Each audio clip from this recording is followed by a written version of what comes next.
오늘 우리가 공부할 말씀은 이사야서입니다. 여러분의 성경 이사야서를 펼쳐 주시기 바랍니다.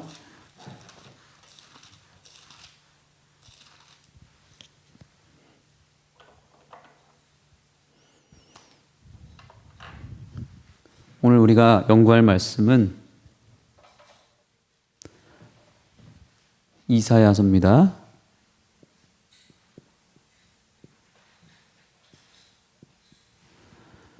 네, 이사야서는 이사야 선지자가 쓴 책이고요. 우리가 선지서라는 이 구약 성경의 큰 숲을 들어갈 때 첫 번째 책이 바로 이사야서입니다. 이사야, 예레미야, 에스겔, 다니엘, 이 책들을 가리켜서 대선지서라고 부릅니다. 그리고 그 다음 이어지는 호세아, 아모스, 말라기까지는 소선지서라고 부릅니다. 이것을 구분하는 이 구분 기준은 분량의 차이입니다. 이사야서는 66장까지 긴 책이거든요. 그러나 우리가 잘 아시는 대로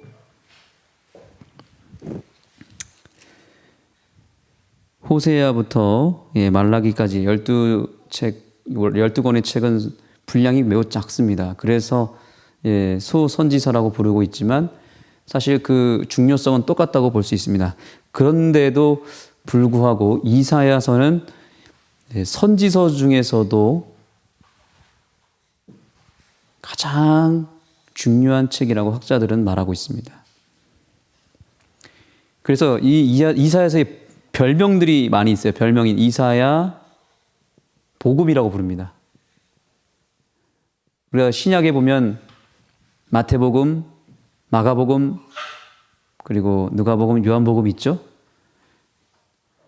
신약에는 사복음서가 있다면 구약에는 이사야 복음이 있다. 이렇게 학자들은 얘기합니다. 왜냐하면 이 이사야서의 핵심 내용 가운데 하나는 뭐냐면 예수 그리스도의 오심, 그리고 그분의 고난, 또 그분의 재림, 모든 내용들이 예수님과 관련된 그분의 탄생과 그분의 십자가와 그분의 재림까지 모든 예수님의 생애를 아주 여러 번 언급하는 책이 바로 이사야이기 때문에 이사야를 뭐라 그런다고요? 이사야 복음이다 라고 부른다는 것입니다.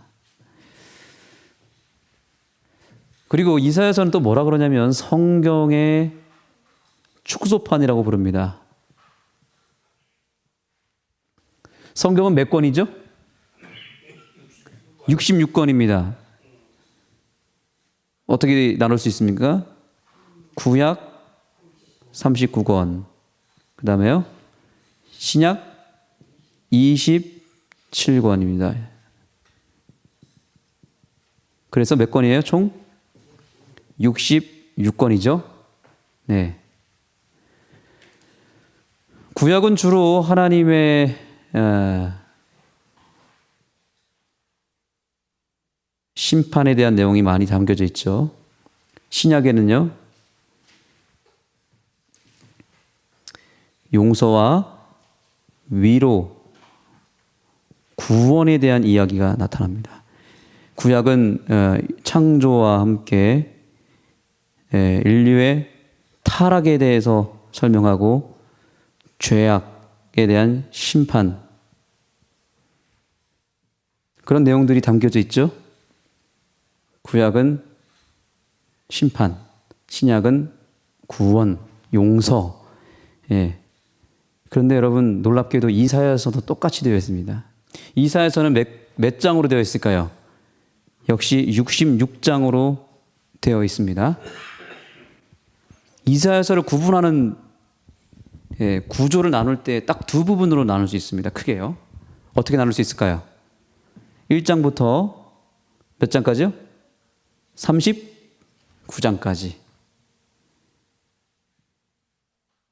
정확하게 구약 39권과 똑같습니다. 39장까지 이스라엘 백성들에 대한 심판에 대한 기별이 나타납니다.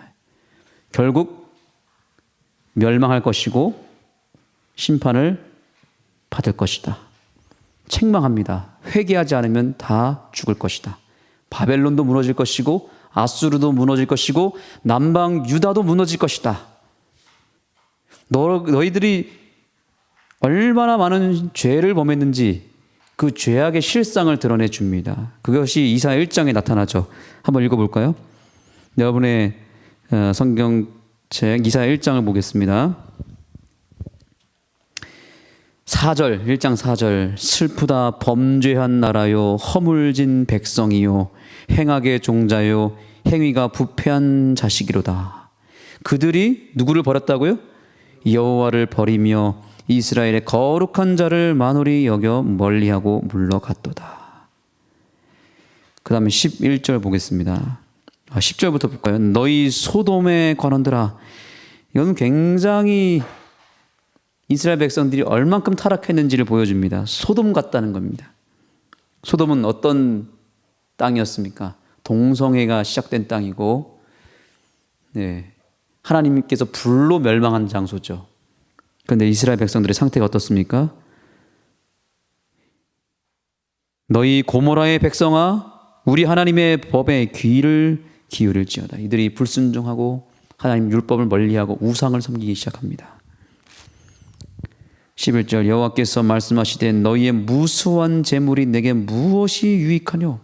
나는 수양의 번제와 살찐 짐승의 기름에 배불렀고 나는 수송아지나 어린 양이나 수염소의 피를 기뻐하지 아니하노라. 너희가 내 앞에 보이러 오니 그것을 누가 너희에게 요구하였느뇨? 내 마당만 밟을 뿐이니라. 그들이 겉모습은 아주 완벽한 그리스도인들이었습니다. 완벽한 재림교인이었습니다. 그들은 하나님 앞에 헌금을 철저하게 드리는 11조 생활과 헌금 생활을 철저하게 했던 백성들이었고요. 하나님 앞에 날마다 번제를 잘 올리는, 예배에 있어서 절대로 빠지지 않는 아침 예배, 새벽 예배, 교회 화금투 예배를 절대로 빠지지 않는 그런 백성들이었다고 얘기합니다. 13절입니다. 헛된 재물을 다시 가져오지 말라. 분향은 나의 가증이 여기는 바요 월삭과 안식일과 대회로 모이는 것도 그러하니 성회와 아울러 악을 행하는 것을 내가 견디지 못하겠노라. 그들은 안식일도 철저히 지켰으며 모든 부흥 집회에는 다 참석했던, 장막 부흥에도 또 연말 기도주일도 전도회도 다 쫓아다니면서 완벽한 그리스도인의 생활을 했지만 정작 무엇을 해결하지 못했습니까? 뭘 해결하지 못했습니까? 그들 마음 가운데 있는 죄를 해결하지 못한 것입니다. 하나님 보실 때 너무나 가증했던 것입니다. 사랑하는 아는 성도 여러분, 하나님께서 오늘 왜 우리에게 이사야 복음을 허락해 주셨을까요? 하나님은 우리의 실상을 먼저 드러내기를 원하십니다. 하나님은 용서하시기 전에 먼저 우리의 죄가 얼마나 크고 얼마나 더럽고 얼마나 가득한지를 보여주기를 원하는 것입니다. 우리의 죄가 어느 만큼 하나님의 마음을 무겁게 하고 있는지 깨달으라고 우리에게 오늘 호소하고 있는 것입니다. 18절 다 같이 읽겠습니다. 하나님께서 오늘 우리에게 호소하십니다. 여호와께서 아는 교회 성도들에게 말씀하시되, 그 다음부터요, 시작. 오라 우리가 서로 변론하자. 너희 죄가 주홍 같을지라도 눈과 같이 희어질 것이요 진홍같이 붉을지라도 양털같이 되리라. 아멘. 하나님께서 우리의 죄가 주홍 같을지라도 무엇하게 해준다고요? 눈과 같이 희어질 것이다. 너희가 죽을 죄를 졌지만 진홍같이 붉은 죄를 졌다 할지라도 양털같이 되게 만들어주겠다. 그러니 지금이라도 늦지 않았으니 회개하고 돌아오라 라고 우리 주님께서 말씀하고 있는 것입니다. 이 죄를 해결하지 않고 회개하지 않았던 이스라엘 백성들을 향해서 하나님은 끊임없이 경고의 메시지를 던진 것입니다. 그것이 전반부의 모든 내용입니다. 그들이 섬겼던 우상도 다 무너질 것이고 엎드러질 것이다. 부서질 것이다. 자, 그런데 반전이 일어납니다. 39장까지 그렇게 경고의 메시지, 심판의 메시지를 던졌던 여호와 하나님께서 이제 40장부터 몇 장까지요?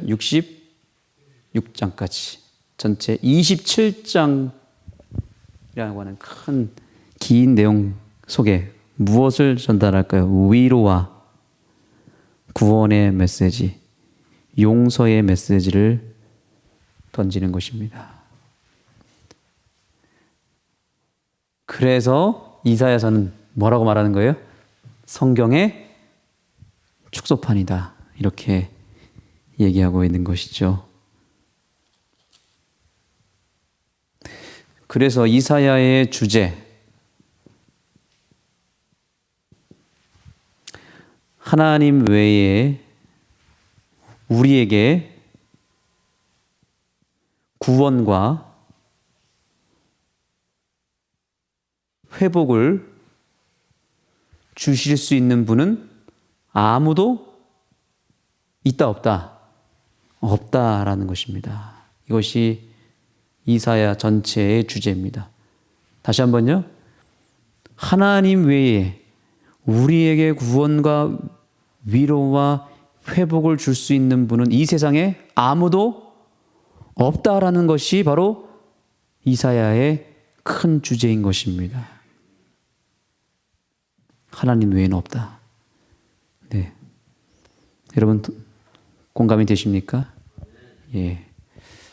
어제 저희 외할아버지가 돌아가셨습니다. 평생 신앙을 하지 않으셨습니다.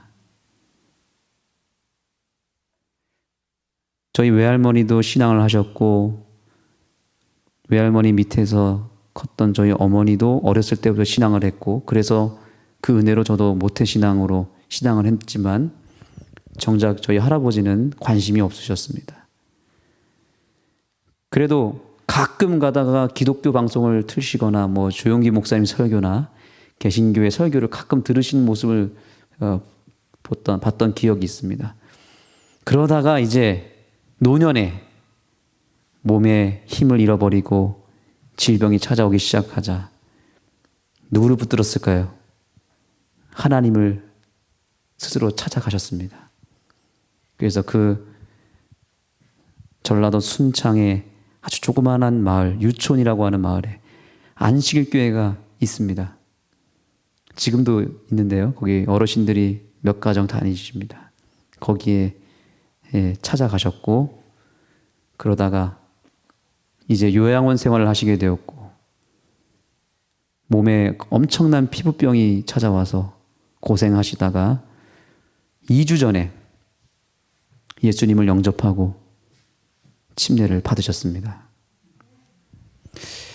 그 피부병이 제가 사진을 딱 봤는데 너무너무 끔찍하더라고요. 껍질이 다 벗겨지는 고통. 예, 소독을 할 때마다 그 알코올을 부을 때마다 그 정말 갈기갈기 찢어지는 듯한 그 고통 속에서 제가 들어보니 할아버지가 하나님을 찾았다는 것입니다. 하나님, 제발 저를 좀 도와주십시오. 저를 살려주십시오. 결국에는 하나님을 찾고 침례를 받으시고 예수님 안에서 잠드셨습니다. 가까이 저의 가족인 할아버지의 그 삶을 보면서 느낀 것은 우리에게 유일한 희망은 누구밖에 없다는 거죠? 예수님밖에 없다는 겁니다. 아무리 우리가 세상에서 성공하고 아무리 건강해도 이사야 1장부터 39장까지 얘기하는 게 뭐냐면 다 망할 것이다. 다 무너질 것이다. 이게 저 결론이거든요. 바벨론도 그 당시 바벨론 아수르는 세계 강대국, 지금으로 치면 아수르 이 바벨론은 미국, 러시아, 중국 이런 나라들을 말하는 거거든요. 그런데 다 무너질 것이다 라고 이사야 선지자는 한참 잘 나가고 있는 아수르와 바벨론을 향해서 경고의 메시지를 던진 것입니다. 지금 여러분 우리가 미국이 망할 것이다 라고 한번 떠들어 본다고 하면 누가 믿겠습니까? 누가 그 사람의 말을 진지하게 듣겠습니까? 정신 나갔다 그러겠죠. 근데 이사야는 하나님께로부터 계시를 받았기 때문에 아수르는 반드시 멸망할 것이고 바벨론도 반드시 무너질 것이라는 걸 알았기 때문에 백성들에게 빨리 그 바벨론으로부터 나오고 오직 하나님만 바라보고 하나님만 의지하라고 선포했던 것입니다. 저는 이사야서의 이 복음을 토대로 여러분들에게 호소합니다. 여러분, 우리가 혹시 의지하고 있는 세상 바벨론이 아무리 크고 위대하고 의지할 만한 그런 힘이 있다 할지라도 여러분, 우리가 의지해야 될 유일한 분은 하나님밖에 없음을 기억하시기 바랍니다. 하나님만이 우리를 구원할 수 있고 우리를 창조하신 하나님만이 우리를 다시 회복시킬 수 있고 고칠 수 있다는 사실을 절대로 의심하지 않게 되기를 소망합니다. 우리 하나님은 무에서 유를 창조하시는 분이십니다. 죽은 자도 살릴 수 있고 아무리 심각한 질병에 허덕이는 백성도 하나님을 부르짖기만 한다면, 하나님을 찾고 하나님께로 돌아오기만 한다면 얼마든지 완벽하게 회복시킬 수 있는 분이 우리 주님임을 믿게 되는 이 저녁이 되기를 간절히 소망합니다. 그래서 40장부터 66장까지의 내용은 철저하게 누구 중심으로 쓰여졌냐면 예수 그리스도의 삶, 예수 그리스도의 십자가, 예수 그리스도의 재림. 아직 예수님이 오지 않은 시대였지만 이사야는 그 상황에서 예수님을 백성들에게 보여주고 예수님을 바라보자라고 이스라엘 백성들에게 호소한 것입니다. 한번 말씀을 보겠습니다. 40장을 보시겠습니다. 이사야 40장으로 가보겠습니다. 이 40장은 마치 구약 39권 말라기가 끝나고 27권의 첫 번째 창이 뭐예요? 마태복음이잖아요. 이 마태복음의 메시지가 이 40장에 그대로 들어가 있습니다.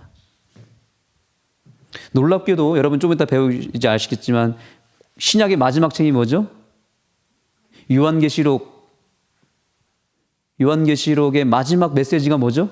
새하늘과 새 땅이죠. 그런데 이사야서 66장에서 마지막 장에서 무엇을 얘기하냐면 새하늘과 새 땅을 말하고 있다는 것이죠. 놀라운 말씀이지 않습니까? 정말 이사야서는 복음 중에 복음이죠. 그렇죠? 자, 좀 이따 살펴보겠고요. 이사야 40장을 보시기 전에 먼저 우리 마태복음의 말씀을 보겠습니다. 성경은 그래서 구약과 신약을 뗄래야 뗄 수 없이 연결해서 이해를 해야 됩니다. 그래서 구약은 신약을 통해서 해석을 할 수 있어야 되고 신약은 구약을 통해서 이해를 할 때 정확하게 이해할 수가 있습니다.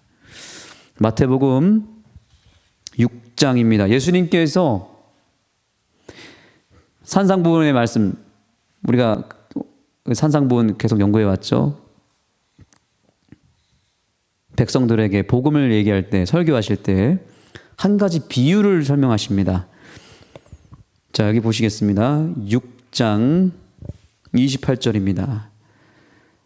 또 너희가 어찌 의복을 위하여 염려하느냐? 들의 백합화가 어떻게 자라는가 생각하여 보라. 수고도 아니하고 길쌈도 아니하느니라.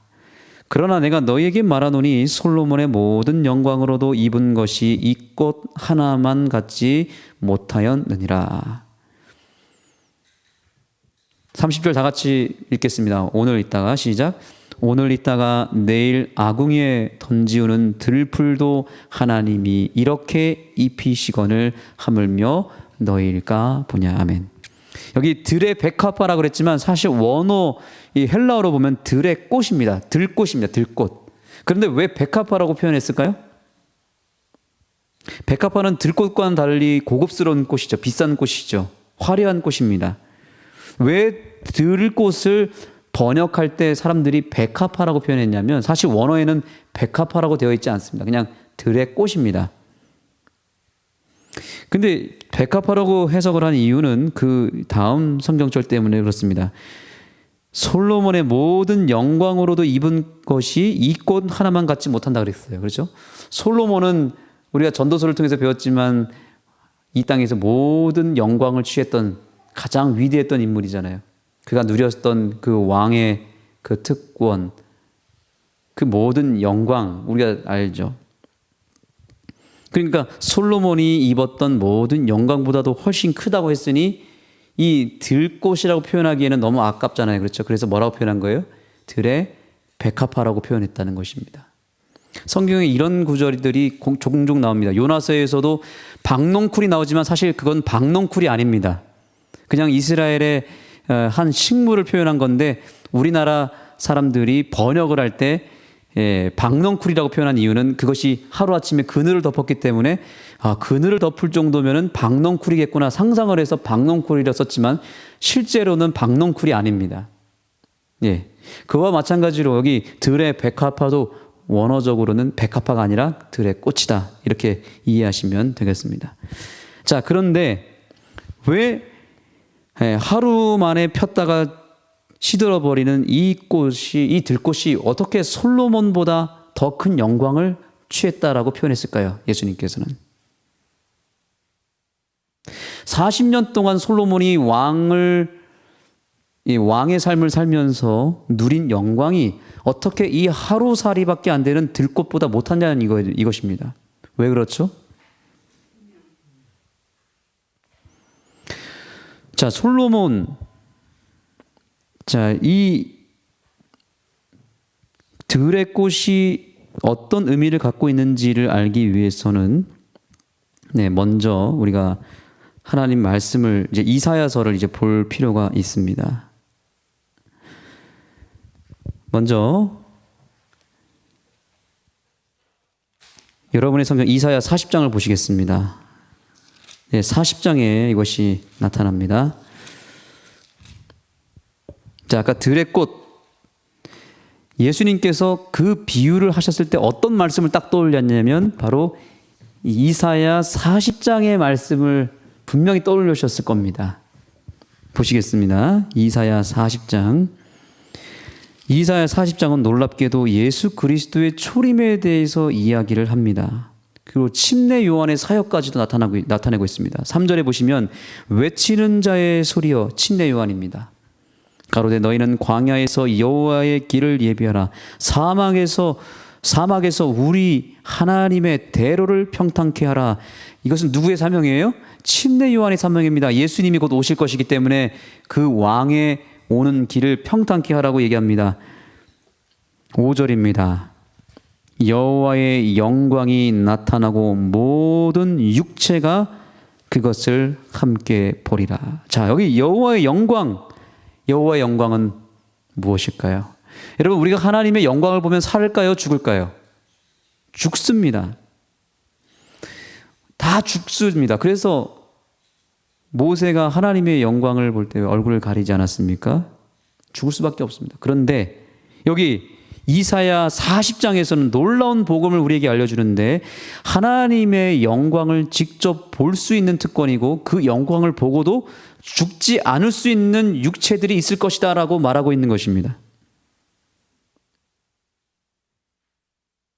하나님의 영광을 모든 육체가 볼 수 있는 시대가 올 것이다. 어떤 시대죠? 어떤 시대입니까? 네. 이게 바로 예수님께서 초림하셨던 그 당시를 말하는 것입니다. 왜 하나님의 영광을 보아도 죽지 않을 수 있었습니까? 예수님께서 무엇을 입고 오셨기 때문이죠? 인간의 몸, 육체를 입고 오심으로 말미암아 그 예수님을 바라보는 사람들은 살았어요? 죽었어요? 살았습니다. 왜냐하면 육체로 그것을 덮어버렸기 때문에 그런 것입니다. 그래서 그런 놀라운 특권들이 이 백성들에게 임할 날이 올 것이기 때문에 예비하라라고 이사야 선지자는 말한 것입니다. 자, 그래서 이 6절부터 보시겠습니다. 말하는 자의 소리여 가로되 외치라. 대답하되 내가 무엇이라 외치리까. 가로되 모든 육체는 무엇이요? 풀이라 그랬습니다. 모든 육체는 풀입니다. 풀. 그 다음에요. 그 모든 아름다움은 들의 뭐래요? 들의 꽃과 같으니. 풀은 마르고 꽃은 시듬은, 풀은 마르고 꽃이 시듭니다. 이것은 무엇을 의미할까요? 들의 꽃은 결국 침례 요한 시대에, 즉 예수님이 초림했던 시대의 백성들을 상징하는 것입니다. 우리들의 인생을 또한 상징하기도 합니다. 우리 인생이 덧없음을 우린 전도서를 통해서 배우지 않았습니까? 꽃과 같이 시들 것이고 신속히 지나간다 그랬습니다. 금방 시들어버리고 죽을 수밖에 없는 들의 꽃과 같은 하루살이의 삶을 살아가는 우리를 설명합니다. 그런데 여기 뭐라고 얘기했습니까? 풀은 마르고 꽃은 시듬은 여호와의 기운이 그 위에 불미라. 이 백성은 실로 무엇이로다? 풀이로다. 풀은 마르고 꽃은 시드나. 따라합니다. 우리 하나님의 말씀은 영영이 서리라. 아멘. 그러니까 아까 예수님께서 들의, 다시 마태복음으로 잠깐 보시면, 마태복음 6장 28절에 보시면 들의 꽃이 어떻게 자라는가 보라. 이것이 솔로몬의 모든 영광으로 입은 것이 이 꽃 하나만 갖지 못한다. 자, 우리 그러면 이제 솔로몬의 영광과 그 다음에요. 어떤 영광이에요? 들의 꽃의 영광을 비교할 필요가 있습니다. 왜 이것이 솔로몬의 영광보다 들의 꽃이 더 크냐 이것입니다. 왜 크죠? 솔로몬은 그 수많은 삶을 40년 동안 왕으로서 모든 것을 누리고 모든 영광을 취했지만 무엇을 얻지 못했습니까? 예수님을 보는 특권을 누렸습니까? 못 누렸습니까? 못 누렸지 않습니까?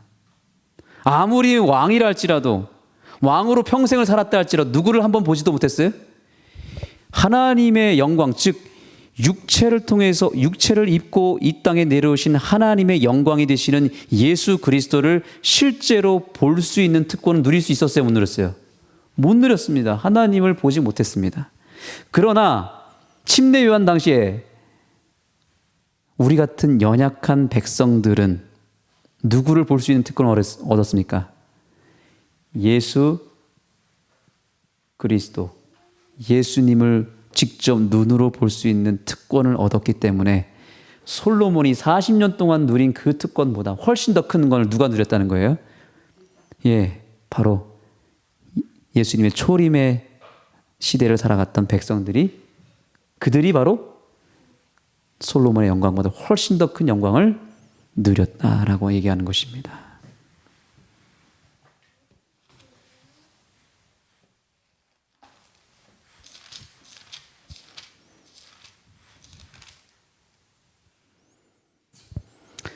네. 그래서 솔로몬의 영광보다 훨씬 더 크다. 왜냐하면 하나님을 봐도 죽지 않을 수 있는 영광을 백성들이 누렸기 때문에. 그런데 여기 그 백성들을 바라봤던 예수님의 심정이 여기 나타납니다. 그들이 예수님 초림 당시에 예수님을 봤음에도 불구하고 예수님을 영접했습니까? 안 했습니까?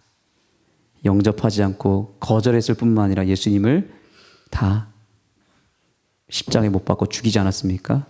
그리고 결국에 70년 뒤에 그들이 예루살렘 성전이 무너지고 완전히 그들이 멸망하는 것을 예수님이 눈으로 본 것입니다. 그래서 여기 오늘 피었다가 내일 아궁이에 던지우는 들풀이라고 표현한 이유는 오늘 이렇게 살아서 오늘 예수님을 바라볼 수 있는 특권을 옷 입었음에도 불구하고 예수님을 거절함으로 말미암아 결국에는 아궁이에 들어갈 백성들을 바라본 것입니다. 여러분, 우리들도 혹시 그런 삶을 살고 있지 않습니까? 이렇게 하나님의 영원한 말씀이 우리에게 오늘도 주어지고 매일매일 우리는 놀라운 진리의 말씀으로 살아감에도 불구하고 혹시 우리들이 예수님을 제대로 영접하지 못해서 예수님 재림하시는 날에 우리가 불로 멸망해 버린다면 얼마나 불행하겠습니까? 절대로 오늘 피었다가 내일 아궁이에 던지우는 들풀이 되지 않게 되기를 간절히 소망합니다. 살아있을 때, 그러므로 누구를 믿어야 되는 거예요? 살아있을 때, 눈으로 말씀을 읽을 수 있을 때 예수님을 온전히 영접하게 되기를 간절히 소망합니다. 그런데 여기 이런 놀라운 말씀이 있습니다. 오늘 피었다가 오늘 있다가 내일 아궁이에 던지우는 들풀도 하나님이, 따라하겠습니다. 하나님이 이렇게 입히시거늘. 저는 이 말씀에 감동을 받습니다. 내일, 그러니까 장차 잠시 후에 멸망할 수밖에 없는 백성들 하나님은 이미 아실까요? 모르실까요? 하나님은 사실 누가 구원받은지 누가 멸망할지 다 압니다. 그런데 우리 하나님은 그런 백성에게도 오늘 뭐 하는 거예요? 입혀주신다는 사실입니다. 내일 멸망한다 할지라도 입혀주신다는 거죠. 오늘을. 하물며 너희일까 보냐.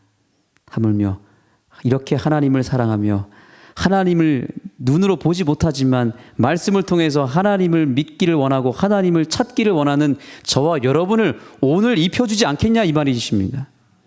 하나님은 오늘 여러분에게 축복을 입혀주시기를 원합니다. 구원의 옷을 입혀주시기를 원하십니다.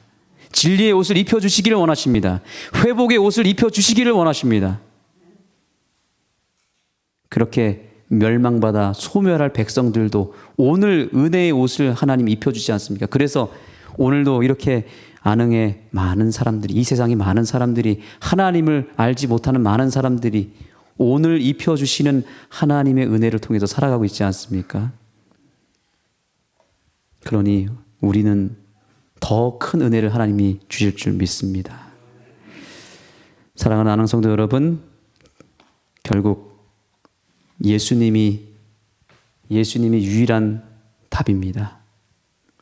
이사야서는 40장 이후로부터 66장까지 예수님만 말하고 예수님만 높이고 있습니다. 그 예수님을 오늘 새롭게 영접하는 이 시간이 되었으면 좋겠습니다. 우리는 내일 아궁이에 들어갈지도 모릅니다. 내일 죽을지도 모릅니다. 언제 어떻게 될지 모릅니다.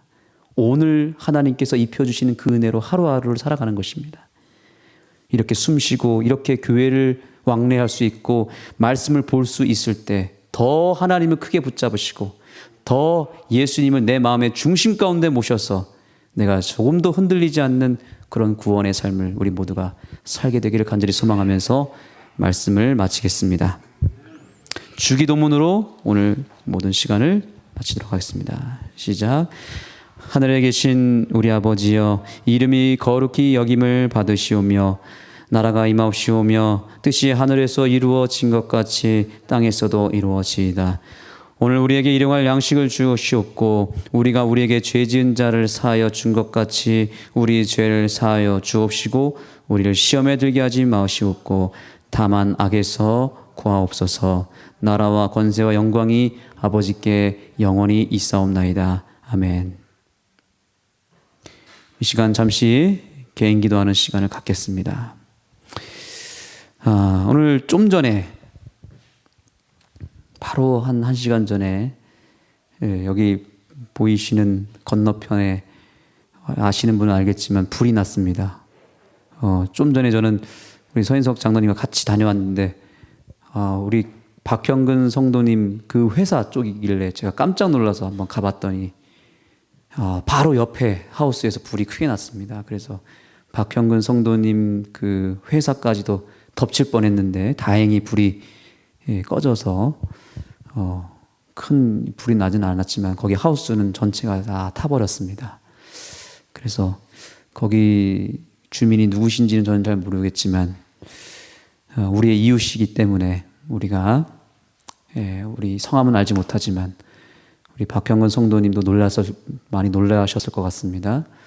이 불이 잘 그래도 크게 번지지 않았기 때문에 우리 하나님께 감사의 기도를 드리면서 또 큰 상심 가운데 있는 우리 이웃을 위해서 기도해 주시고 그 가정에 우리의 유일한 희망이 되시고 회복의 근원 되시는 예수님이 그 가정을 방문하시고 그들이 예수님을 온전히 영접할 수 있는 그런 계기가 될 수 있도록 모든 것을 회복시켜 주시는 하나님을 의지할 수 있도록 여러분 간구해 주시고 또 여러분의 개인 기도 제목도 함께 부르짖게 되기를 소망합니다.